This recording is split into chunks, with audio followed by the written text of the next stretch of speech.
नमस्कार। नूतन दीक्षित की कहानियां चैनल पर आपका स्वागत है। मैं नूतन दीक्षित आज सुना रही हूँ मुंशी प्रेमचंद की लिखी कहानी खुदी। मुन्नी जिस वक्त दिलदार नगर में आई उसकी उम्र 5 साल से ज्यादा न थी। वह बिल्कुल अकेली थी।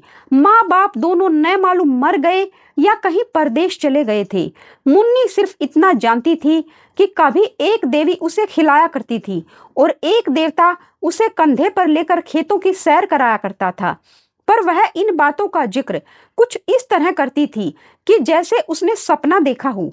सपना था या सच्ची घटना, इसका उसे ज्ञान न था। जब कोई पूछता तेरे माँ बाप कहाँ गए, तो वह बेचारी कोई जवाब देने के बजाय रोने लगती और यूं ही उन सवालों को टालने के लिए एक तरफ हाथ उठाकर कहती ऊपर, कभी आसमान की तरफ देखकर कहती वहां, इस ऊपर और वहां। उसका मतलब क्या था यह किसी को मालूम न होता। शायद मुन्नी को यह खुद भी मालूम न था। बस एक दिन लोगों ने उसे एक पेड़ के नीचे खेलते देखा और इससे ज्यादा उसकी बाबत किसी को कुछ पता न था। लड़की की सूरत बहुत प्यारी थी। जो उसे देखता मोह जाता। उसे खाने पीने की कुछ फिक्र न रहती। जो कोई बुलाकर कुछ दे देता वही खा लेती और फिर खेलने लगती। सकल सूरत से वह किसी अच्छे घर की लड़की मालूम होती थी। गरीब से गरीब घर में भी उसके खाने को 2 कोर और सोने को एक टाट के टुकड़े की कमी न थी। वह सबकी थी, उसका कोई न था। इस तरह कुछ दिन बीत गए। मुन्नी अब कुछ काम करने के काबिल हो गई। कोई कहता जरा जाकर तालाब से कपड़े तो धो ला। मुन्नी बिना कुछ कहे सुने कपड़े लेकर चली जाती। लेकिन रास्ते में कोई बुलाकर कहता बेटी कुएं से 2 घड़े पानी तो खींच ला, तो वह कपड़े वहीं रख कर घड़े लेकर कुएं की तरफ चल देती। जरा खेत से जाकर साग तोड़ ला, और मुन्नी घड़े वहीं रखकर साग लेने चली जाती। पानी के इंतजार में बैठी हुई औरत उसकी राह देखते देखते थक जाती। कुएं पर जाकर देखती है तो घड़े रखे हुए हैं। वह मुन्नी को गालियां देते हुए कहती आज से इस कलमुही को कुछ खाने को न दूंगी। कपड़े के इंतजार में बैठी हुई औरत उसकी राह देखते देखते थक जाती और गुस्से में तालाब की तरफ जाती तो कपड़े वहीं पड़े हुए मिलते। तब वह भी उसे गालियां देकर कहती आज से इसको कुछ खाने को न दूंगी। इस तरह मुन्नी को कभी कभी कुछ खाने को न मिलता और तब उसे बचपन याद आता जब वह कुछ काम न करती थी और लोग उसे बुलाकर खाना खिला दिया करते थे। वह सोचती किसका काम करूं किसका न करूं, जिसे जवाब दूं वही नाराज हो जाएगा। मेरा अपना कौन है, मैं तो सबकी हूं। उसे गरीब को यह न मालूम था कि जो सबका होता है वह किसी का नहीं होता। वह दिन कितने अच्छे थे जब उसे खाने पीने की और किसी की खुशी या नाखुशी की परवाह न थी। दुर्भाग्य में भी बचपन का वह समय चैन का था। कुछ दिन और बीते। मुन्नी जवान हो गई। अब तक वह औरतों की थी, अब मर्दों की हो गई। वह सारे गांव की प्रेमिका थी, पर कोई उसका प्रेमी न था। सब उससे कहते थे मैं तुम पर मरता हूँ, तुम्हारे वियोग में तारे गिनता हूँ, तुम मेरे दिलो जान की मुराद हो। पर उसका सच्चा प्रेमी कौन है इसकी उसे खबर न होती थी।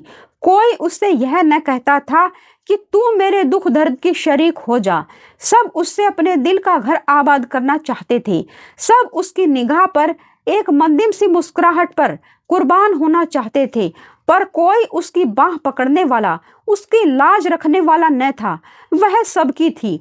उसकी मोहब्बत के दरवाजे सब पर खुले हुए थे, पर कोई उस पर अपना ताला न डालता था, जिससे मालूम होता कि यह उसका घर है और किसी का नहीं। वह भोली भाली लड़की जो एक दिन न जाने कहां से भटक कर आ गई थी, अब गांव की रानी थी। जब वह अपने उन्नत वक्षों को उभार कर रूप गर्व से गर्दन उठाए, नजाकत से लचकती हुई चलती, तो मन चले नौजवान दिल थाम कर रह जाते, उसके पैरों तले आंखें बिछाते। कौन था जो उसके इशारे पर अपनी जान न निसार कर देता। वह अनाथ लड़की जिसे कभी गुड़ियां खेलने को न मिली, अब दिलों से खेलती थी। किसी को मारती थी, किसी को जिलाती थी, किसी को ठकुराती थी, किसी को थपकियां देती थी, किसी से रूठती थी, किसी को मनाती थी। इस खेल में उसे कत्ल और खून का सा मजा मिलता था। अब पासा पलट गया था। पहले वह सबकी थी, कोई उसका न था। अब सब उसके थे। वह किसी की न थी। उसे जिस चीज की तलाश थी वह कहीं न मिलती थी। किसी में वह हिम्मत न थी जो उससे कहता, आज से तू मेरी है। उस पर दिल न्यौछावर करने वाले बहुतेरे थे, सच्चा साथी एक भी न था। असल में उन सिरफिरों को वह बहुत नीची निगाह से देखती थी। कोई उसकी मोहब्बत के काबिल नहीं था।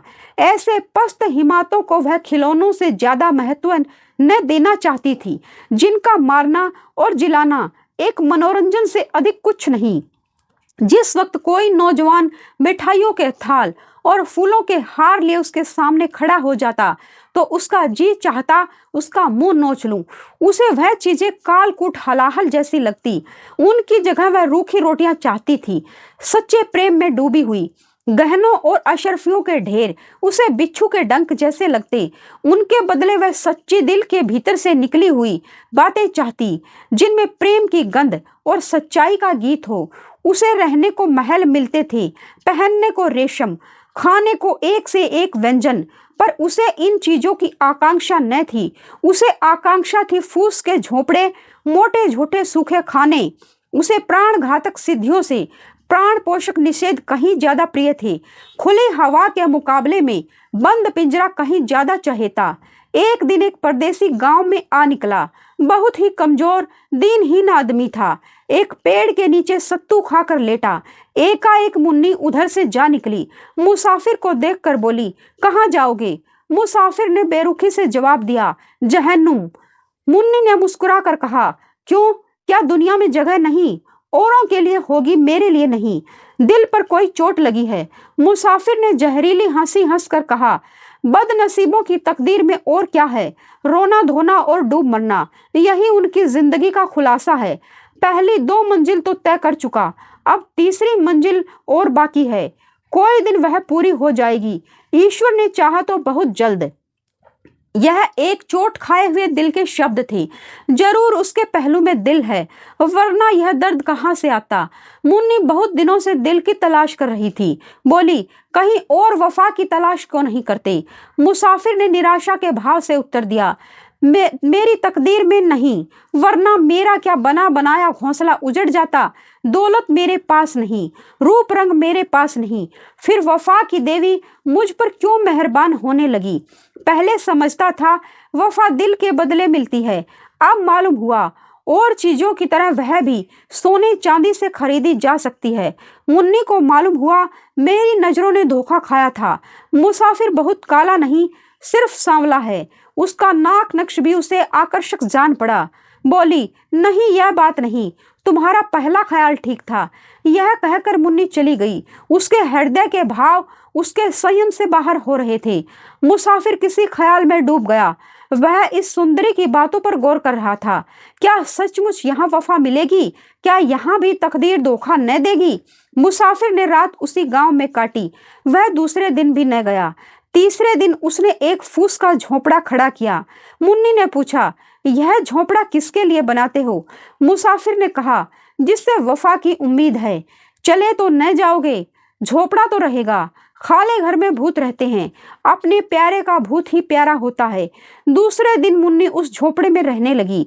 लोगों को देखकर ताजुब होता था। मुन्नी उस झोपड़े में नहीं रह सकती। वह उस भोले मुसाफिर को जरूर दगा देगी, यह आम ख्याल था। लेकिन मुन्नी फूली न समाती। वह न कभी इतनी सुंदर दिखाई पड़ी थी, न इतनी खुश। उसे एक ऐसा आदमी मिल गया था जिसके पहलू में दिल था।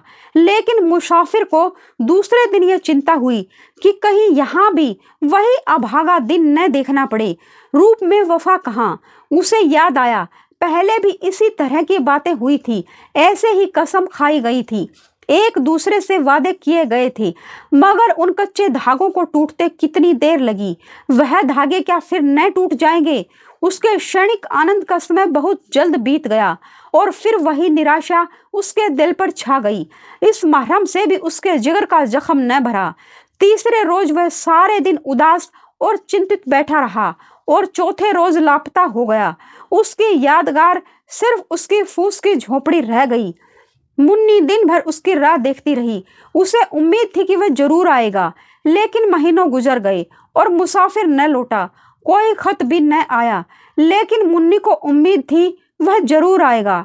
साल बीत गया, पेड़ों में नई नई कोपलें निकली, फूल खिले, फल लगे, काली घटाएं आई, बिजली चमकी, यहाँ तक कि जाड़ा भी बीत गया और मुसाफिर न लौटा। मगर मुन्नी को अब भी उसके आने की उम्मीद थी। वह जरा भी चिंतित न थी, भयभीत न थी।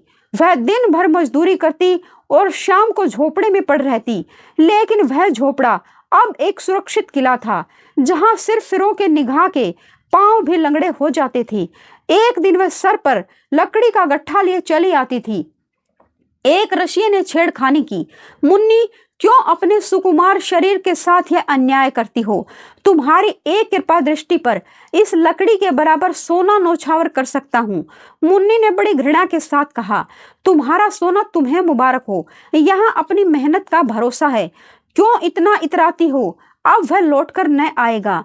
मुन्नी ने अपने झोपड़े की तरफ इशारा करके कहा, वह गया कहाँ जो लौट कर आएगा?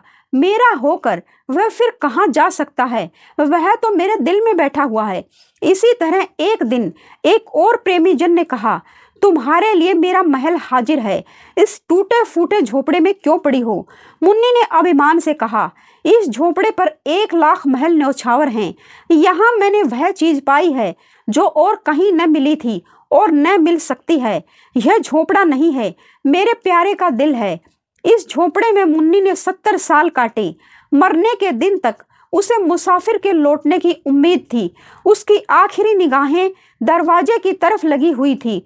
उसके खरीदारों में कुछ तो मर गए, कुछ जिंदा हैं, मगर जिस दिन से वह एक की हो गई, उसी दिन से उसके चेहरे पर दीप्ति दिखाई पड़ी, जिसकी तरफ ताकते ही वासना की आंखें अंधी हो जाती। खुदी जब जाग जाती है तो दिल की कमजोरियां उसके पास आते डरती हैं। आप सुन रहे थे मुंशी प्रेमचंद की लिखी कहानी खुदी।